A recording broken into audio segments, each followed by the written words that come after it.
Et puis à la veille du week-end de Pâques, les chocolatiers ont évidemment du boulot. Certains ont également de l'humour. L'an dernier, une artisane de Lonzé, près de Gembloux, proposait des lapins masqués.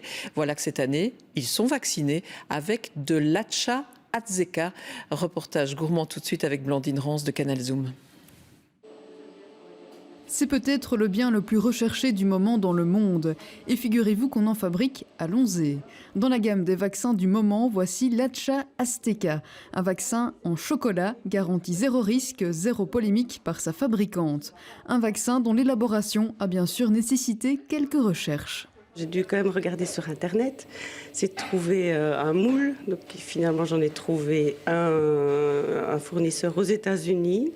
Et ça a tardé pour arriver.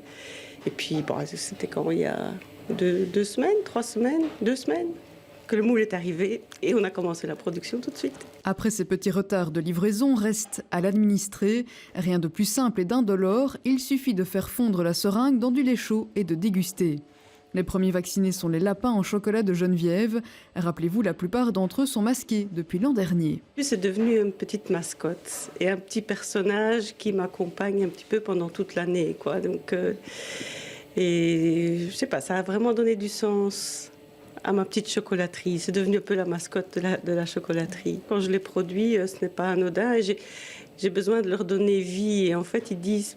Mes petits lapins disent peut-être parfois ce que je n'ose pas dire ou je les laisse un petit peu...